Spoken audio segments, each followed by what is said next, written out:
You're listening to Clearview Today with Dr. Abadan Shah, the daily show that engages mind and heart for the gospel of Jesus Christ.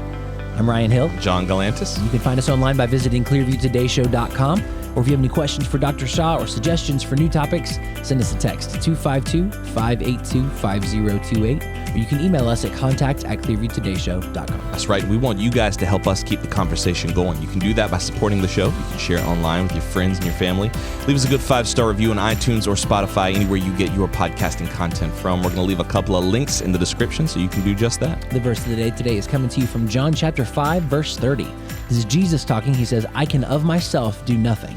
As I hear, I judge, and my judgment is righteous because I do not seek my own will, but the will of the Father who sent me." That's a huge theme in the Gospel of John is Jesus's, I don't want to say dependence, but his, I guess, integral relationship with the Father. And he says stuff like that. Imagine the King of creation. Imagine the King of the universe, Jesus Christ himself, who made the universe, spoke it into existence, saying, "By myself, I can't do anything." Yeah. Imagine that. Imagine not only the humility, but just the reality of what he's saying is that he and the Father are so ingrained in one another that they are literally inseparable. Yeah. They can't be apart from one another. Yeah. They can't be broken. He gives us the picture there of how we ought to be approaching life, is that we don't seek our own will, we seek God the Father's. That's right. Just like Christ did when he was here. Yes, Jesus and God, I mean, you can get into discussions about the Trinity. Jesus is God, but he's got the Son. How does the Son relate to the Father? That's a whole different discussion. But he's saying the posture of humanity is to seek not our will, but the will of our Father. 100%. Jesus lays that out for us, and he paints the picture of how we ought to live our lives. That's right. And part of that involves just being in your Bible every single day, reading the Word of God. And we have an app that will help you do that. It's not our app, but they are an app that has partnered with the show, sponsored with the show. It's called the Date the Word app. Every single verse that we read is from that app every day. You can get it for free on iTunes. Why do I keep saying iTunes? You can get it for free on iPhone or Android right now. Probably not on iTunes. Not on iTunes. Well, I don't know. I don't even know if iTunes is a thing anymore. I think it's just anymore. Apple Music, but I'm still calling it iTunes. But you can get it for free on your phone right now. Every single day connects today's date to God's Word with the hope of getting it more memorable for you. All right, Ryan. Yes. I had someone write into the show. I was really excited about this one. On its face, it's kind of bland, but I think it's really subtly funny. Okay. You get $1 million. Okay. Anytime you see someone eating a burrito, if it's at home, if it's out in public, wherever it is, if you see someone eating a burrito, you have to walk up to them and be like, "Hey, can I show you something real quick?" And no matter what they answer, whether they say yes or no, you just unfold their burrito and walk away. That's all you do. You don't mess with it. You just unfold it completely and just walk away. You're just like a little... I'm just trying to picture myself, like, how would I respond if someone did this to me? Yeah, exactly. Like, it's not like at worst case scenario, you just go get another burrito. They don't like crumble it up. They don't like mash it down. They just like, "Hey, can I just give you a little? Can I give you a little hint? Like a little?" And you just unfold it, lay it out, and leave. I feel like this would come up often because we often will go to Mexican restaurants. We eat a lot of Mexican food here at church. Dr. Shah loves Mexican food. How much? $1 million? Yeah, just $1 million. I'd take it. Yeah. I'd take it. Just, "Hey, can I show you something real quick?" Yeah. Now, if you're at a restaurant with your family and you see someone else, now you got to walk. Do you walk out? Do you go back to your table and like risk a confrontation with this person? Can I time it to where we're getting ready to leave? Yes, of course. You just have to do it. So it's like, but I mean, think about this now. Think of that you're in a Mexican, like you're in a Moe's or something, and there's like 5 people eating burritos. Lots of burritos. That's a lot of burritos. You got to go from one to go do it to someone else, and then you're like, "Hey, can I show you something?" Like, I just saw you unfold that person's burrito. You got to unfold their burrito before you leave. Sure. Yeah. You'll do I'll it? take it, sure. Okay. David, I'd do it. would you take that, David? Do I have to, you said I have to see it? If you see someone eating a burrito, yes. Can I go into restaurants where I know there are going to be burritos wearing like sunglasses, but they're just covered up completely, and have somebody guide me around? Why wouldn't you just go blindfolded? Well, because I don't want to look like a dummy. So you want to impersonate a blind person? No. If I wear glasses... So he can't see the burritos. I understand that, but if you also I would wear like blindfolded, sunglasses, right? And then on the inside of the sunglasses would be something like to cover. But if you have someone leading you around, you're going to look blind. Well, I might just try to find my way around. I'll use my eyes to look at my feet and see like where I'm walking. You're the person who wants to fist fight a bison, but you're too scared to unfold a stranger's burrito. Well, it's not that. I'll fist fight a bison because I know I'll beat it. I don't want to unfold a stranger's burrito because you don't know if you might not beat them. because if they fight me, then I don't want to beat them. I don't want to have to beat them. Got you. I want it just to be a peaceful burrito interaction. Sure. Where you unfold it and walk away. Right. Right. Now, if all of them are peaceful, then sure. But if somebody starts trying to bow up, You don't want to have to put the hurt on. I don't want to have. I don't have to fight. I don't want to have to. I knock will, somebody but I out. don't You want know to. what I'm saying? So did you say bow up? Bow up. Yeah, if somebody bows up. I just haven't heard. That's an old people term. Yeah, bow up at somebody. Yeah, to bow up. I would take the money. I would take the money and Yeah, I would I'd take unfold people's burritos. Yep. Yeah. Nick, would you do it, buddy? You wouldn't do it. Nick would not do it. Okay. I Well, wonder if Dr. Shah would take that. yeah. You think so? I think he would do most anything for $1 million. I need a on this sound thing. I need like a a cha-ching. Yeah, I don't have. Let's see. What's the closest thing I have to a cha-ching? $1 million thrown up in the air. Hooray! Hooray! Yeah, no, I would do it. I would 100% do it. Yeah. Write and let us know if you would take that $1 million, but you have to unfold every burrito that you see. Hey, can I show you something? yeah. walk You gotta set it up too, like it's a fun trick. Yeah. Like you don't just go up and like do it. You have to be like, hey, what's going on? My name's Ryan. My name's Dr. Shah. Let me just show you this right here. And then literally walk away. What if someone did that to you? I think I would just be so dumbfounded that I wouldn't do anything. I'd just be like, what just happened? Then you try to stand up for yourself. Hey, They're gone. flee. They're gone. In a cloud of $1 million, they just leave. Oh, yeah. 252-582-5028 or visit us online at clearviewtodayshow.com. Stay tuned. We'll be right back. Elizabeth, my darling bride, what would you say is the most beneficial thing you could do for yourself in the morning? Probably drink an entire pot of coffee when sitting. I'd say that's a close second. No, the best thing you can do for yourself is to start every morning with a daily devotional. Only we had one to talk about. Well, as it turns out, we have two. Right now, you can unlock the power of daily inspiration, wisdom, and spiritual growth in our devotional series, 30 Days Through a Crisis and 30 Days to a New Beginning. Written by our pastor, Dr. Abadan Shah, and his wife, Nicole, the 30 Days devotional series is designed to reveal new biblical truths every single day. That's right, and every day is a new revelation to guide you on your Christian journey toward a more meaningful and purposeful life. You can pick up your copy today from our website, that's clearviewbc.org, or you can grab both books on Amazon, Apple Books, and Audible. That's 30 Days Through a Crisis and 30 Days to a New Beginning by Abadan and Nicole Shah. And don't forget, these are only the first two in an expanding devotional series, so keep your eyes peeled for future installments. Thanks for listening. Now let's get back to the show.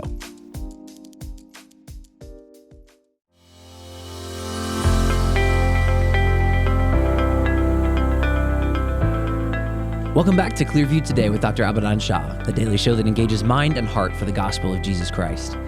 You can visit us online at clearviewtodayshow.com, or if you have any questions or suggestions for new topics, send us a text to 252-582-5028. That's right, and we're here today with Dr. Abadan Shah, who is a PhD in New Testament textual criticism, professor at Carolina University, author, full-time pastor, and the host of today's show. Dr. Shah, we are back in the studio once again. So good to see you today. You as well. I'm going to give you $1 million, my friend. That's a lot of money. Okay. This is one that was posed to me a number of weeks ago, and I meant to do it on the show, and I completely forgot to do it. Okay. $1 million.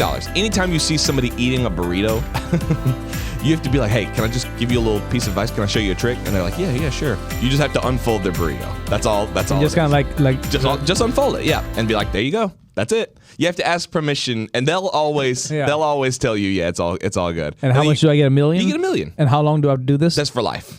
So anytime you see Anytime someone eating eats a burrito around so you. like that's what I'm saying. Like imagine if it's Nicole, it's like whatever. That might be kind of funny. But you're out at the mall. You're at like the food court. So there's a potential you're gonna get punched, cussed out. Maybe You that. could. Yeah. You could. You could. I mean, you can run away after, or you could. You're a millionaire. You can hire a bodyguard.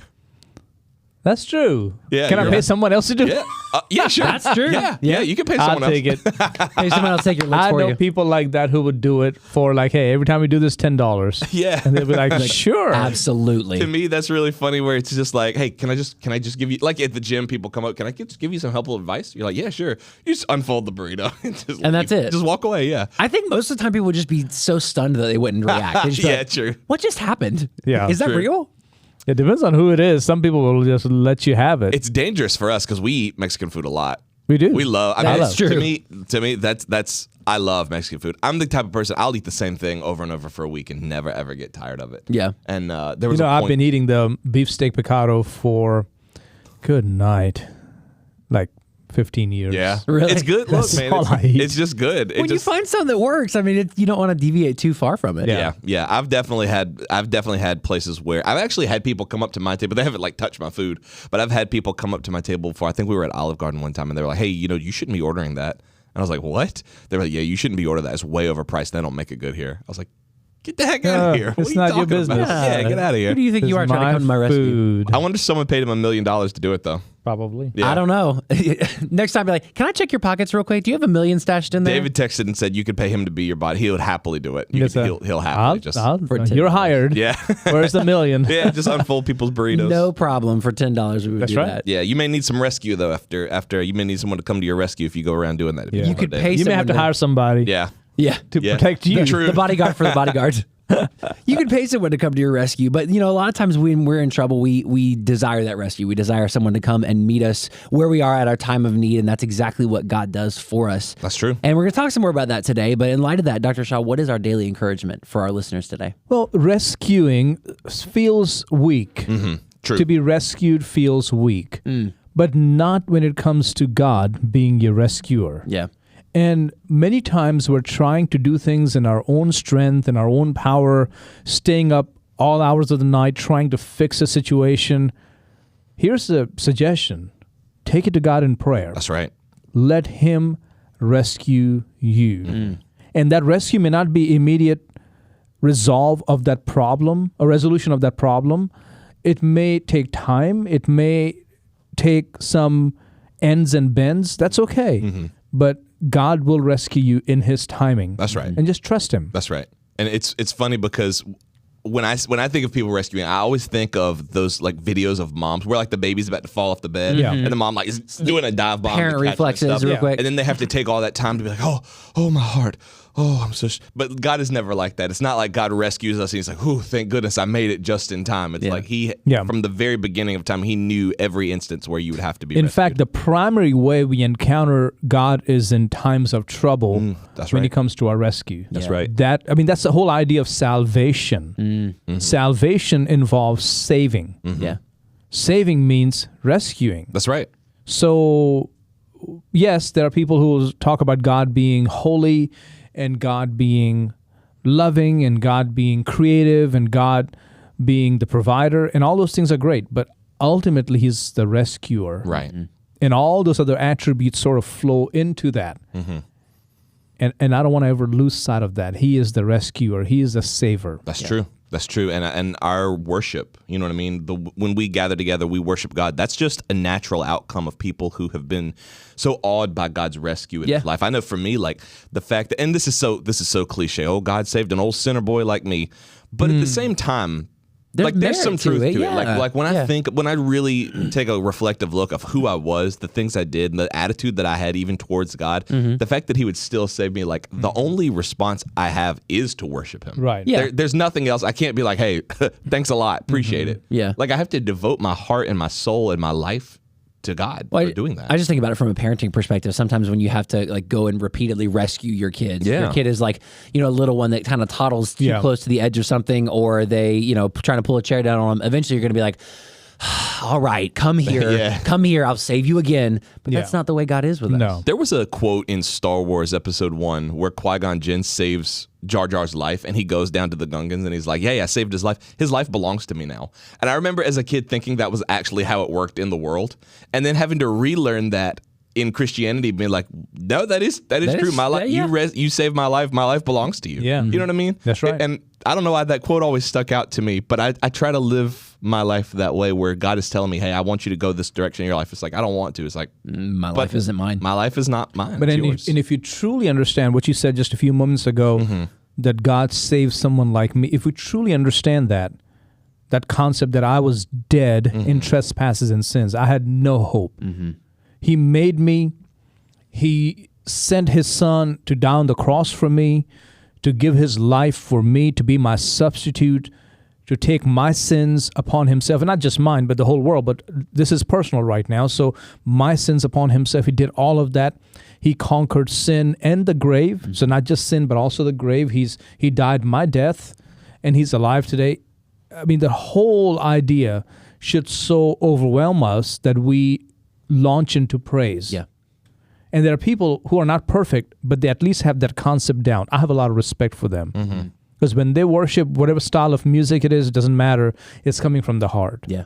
So I've seen people with, Southern gospel singing that way, what it means to be saved. And I'm like, yep, I like that. Yeah. I have seen people singing gospel music, like more, the R&B style, but they get it, and you can see tears. And it's not just their voice or their ability and talents, but it's just from their heart they're singing, God, you saved me. That's right. And then I've seen people singing like that in India, completely different genre of music, but singing, and it comes from the heart. African music, European music, but it once people truly sing with that in mind, it's real. Yeah. True. And it really gets to the heart of God. There's a good conversation to be had there because our album is coming out very, very soon. It'll be out maybe hopefully in the next couple of weeks for you guys to be hearing. But those songs are prayerfully considered in light of heaven. Heaven is our theme, but also salvation and that sort of that.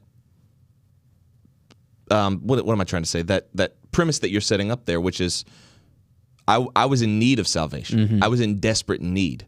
And having Dr. Shah help us write those songs was a real help because it brings in that element, not just of sound doctrine, but of need and fulfillment. Right. You know what I mean? Right. Like we need heaven. Yeah. That's we right. can't. It's not like a fun thing that we get to go do. We need it for our souls. Yeah. That need unifies us. I remember there was one time where I was on a tour with the choir that I was in college, and we went to Austria, and we were singing all these choir type hymns in these really old cathedral buildings. But there was one time where we were sitting on the street corner and we heard familiar music, but not in English. So we were listening, and I was like, they're singing like modern, like contemporary worship songs, but it was in Austrian. And so we walked over to them and they were singing, and then so we joined in because we knew the song in English. So we started singing with them, and they were singing in a different language, but we were singing the same song together. And it was just this profound moment where we're on opposite sides of the globe, but we're united in our need for a savior. So do you remember when we were in Israel at the Garden Tomb? Yes. And we heard worshiping coming from that upper room. There were some things on that trip that really reminded me about the heart of worship, because there was also some things on that trip that reminded us that worship can be falsely manufactured. You know what I mean? Like there were a couple of places where we went where it felt like there were some people who were trying to create false moments of depth, and it just didn't feel genuine. And it was like it was kind of confusing because it's like this is the place where it should feel genuine. And then going to the Garden Tomb and hearing it wasn't even coming from me. It wasn't coming from anyone in our group, but we heard it coming from that upper room. And that was a moment where I felt like God spoke to me and said, hey, look, just as I've rescued you, I've rescued them. And you're going to learn something from their worship. Right. Even if you're not up there part of it, taking part, you're just going to hear it. That's right. Wow, that's right. Well, Peter, in his epistle, the first epistle, 1 Peter, he quotes from Psalm 34, where David not only thanks God for coming to his rescue, but also reminds others around him to do the same. That's right. I mean, that's what Psalm 34 is about. And in Psalm 34, as you know, it's a Psalm of David. The preamble begins with a Psalm of David when he pretended madness before Abimelech, who drove him away and he departed. And so the literal translation is when he changed his taste before Abimelech. Wow. So it really changed his personality because fear came in and doubt and stress came in. And so it is referring to 1 Samuel 21, where David ended up being in Philistine territory, thinking he'll be safe there. And very quickly, the servants of Achish, king of Gath, recognized him, and they tried to tell the king, but the king only could see David's acting. Yeah, it's a madman. His act, which is what lunatic. David did. He began to foam at the mouth and act all crazy. Crazy person. And began to, drool down. And the king, I love his statement, is like, have I need of any madmen that you bring this to me? Should I take him home with me? Yeah, maybe he can stay in my bed. Maybe he can just. I have enough crazy people to deal with. Don't bring me one more. He's one stressed out king. Yeah. I can't get over that. That's just in the Word of God. This whole episode. The book is so relevant. The Bible is such a relevant Word of God that it's like something somebody would say today. Yeah. When you're really stressed out and somebody brings something like that at that moment, it's like, do I need this? Yeah. Do I need it now? Y'all now. really thought. What should I do? Take him out? Yeah. He's like rubbing his temples. He's like, y'all really thought I needed He this does now. that thing where he pinches the bridge of his nose, like, Yeah. He's like rubbing his eyes. He's like, why now? Of all days, y'all couldn't have brought it last week at my birthday. It's got to be now. And you couldn't have brought me somebody who is like adept and well mannered and well spoken. You brought me the village idiot. Yeah. What I like about it too is that it's not pointless. Yeah. Like it gave us Psalm 34. It gave us these psalms that are like so deep and so profound. Yes. You know what I mean? Yes. I know, like the last couple episodes, you've been talking about the eagle moments and the hippo moments. Yes. And I feel as though, and maybe this is God's way, I've never really learned a lot from the eagle moments until the hippo moments came. You know what I mean? Yeah. It's That's like, right. oh, I acted like that in the eagle moment, but the hippo moment is what taught me. Yeah. And always be careful about the eagle moment because sooner or later you're going to land. Yeah, true. When you land, what is it going to look like? It hurts. Yeah, It's going to hurt. Great reminder. Eagles don't fly forever. That's right. No. That's right. And if you land and it looks like a hippo, then you Yeah. know what was happening. Right. That's right. So here, thank goodness, David doesn't land like a hippo because he goes from being a hippo to being an eagle. Yeah. Yeah. Because God takes him from there. He departed from there. This is 1 Samuel 22:1. And he escaped to the cave of Adullam. And as you know, as he is sitting there waiting at the cave of Adullam, that all the discontented, stressed out, indebted people show up. And he becomes the head over them. And these are the ones who would go out and kill 300 with one spear, kill giants, and even kill a lion in a pit on a snowy day. These guys weren't messing around. No. And this all came from David's foolish behavior Yeah. in Gath. This all came from that. Yeah. So somebody today needs to take hope and take heart that if you are in that foolish moment, you're foaming at the mouth and you're doing things that are so contrary to who you know you are and who God has made you to be, but now you're acting like a fool, just take heart. The day will end. A new day will begin. That's right. And God has great things in store for you. I think that's the key right there, because my human advice would be, don't worry, you're stronger than you think. You'll get out of this. But really, it's the truth of what you said, is God is coming. God's going to come to your rescue. Right. Just look to Him.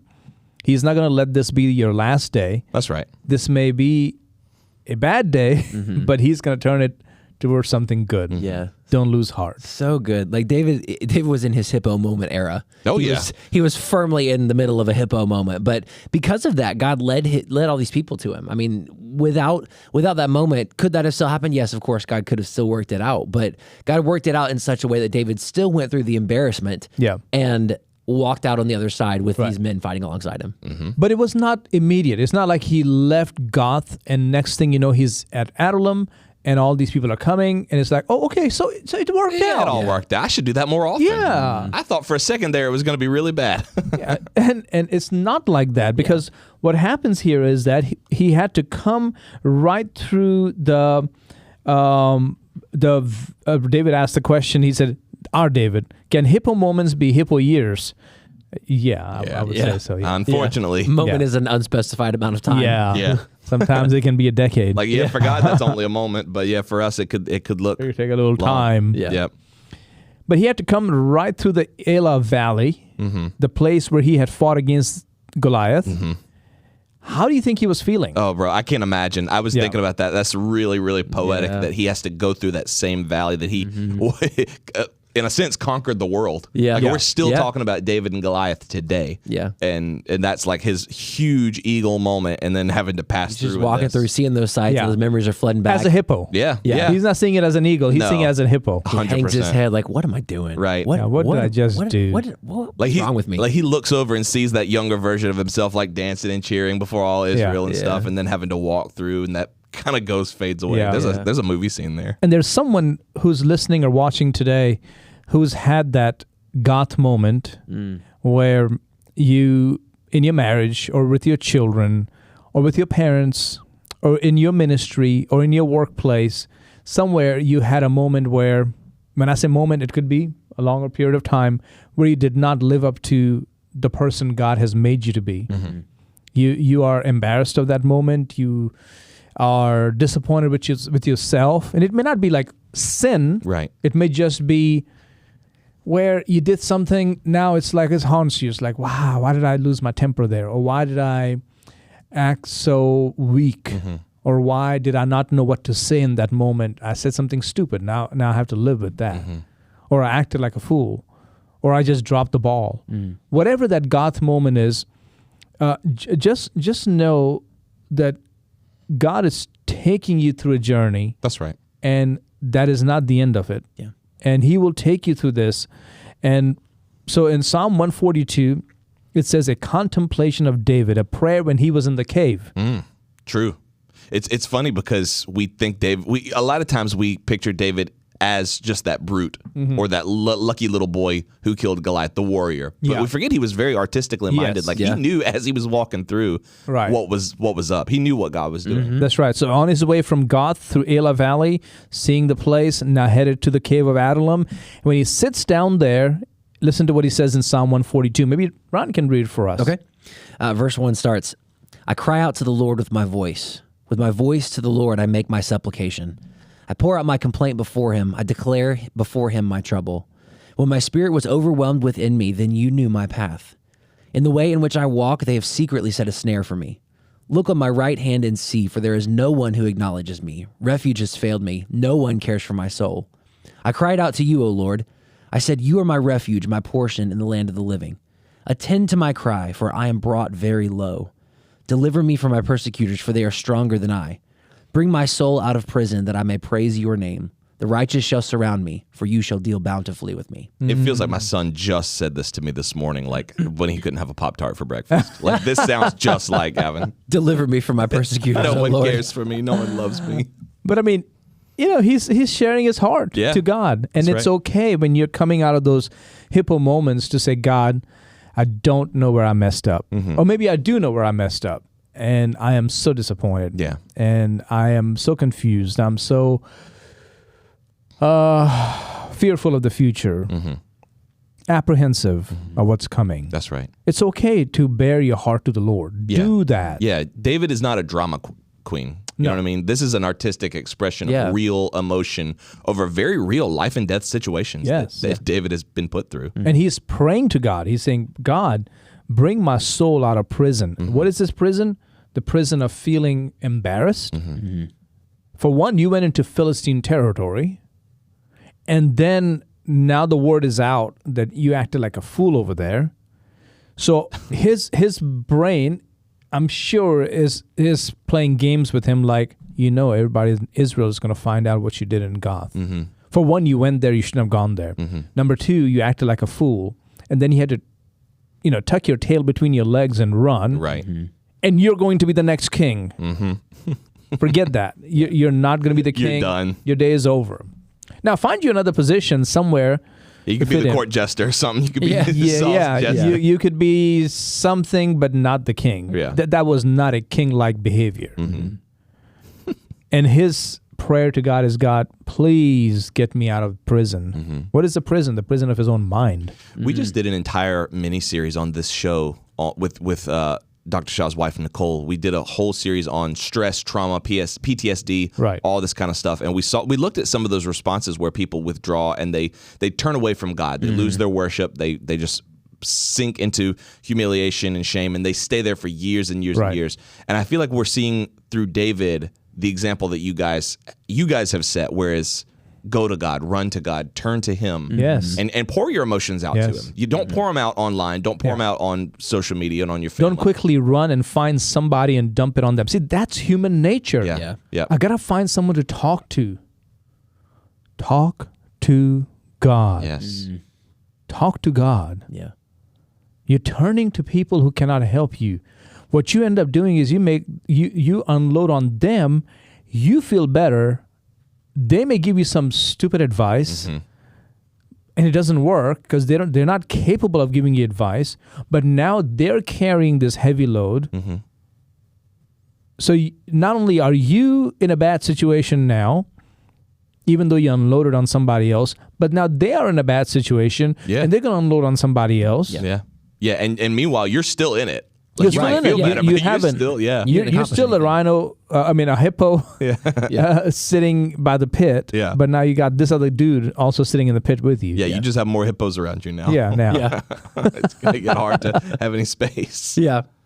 And I love that because God actually answers David. Like it's not like he's just like, man, that must be really hard. I'm sorry you're going through that. Yeah. Like that's the most you're gonna get out of me. Yeah. No, there is an answer. And maybe we can talk about that on tomorrow's episode. Sure. Yeah.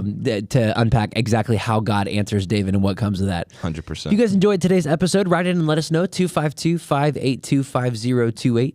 Or you can visit us online at clearviewtodayshow.com. Don't forget you can partner with us financially on that same website. Scroll to the bottom, click that donate button, and let us know it's coming from our Clearview Today Show family. Make sure you guys tune in tomorrow. We're going to continue to explore through David's life and see how God answers him. Love you guys. We'll see you tomorrow on Clearview Today.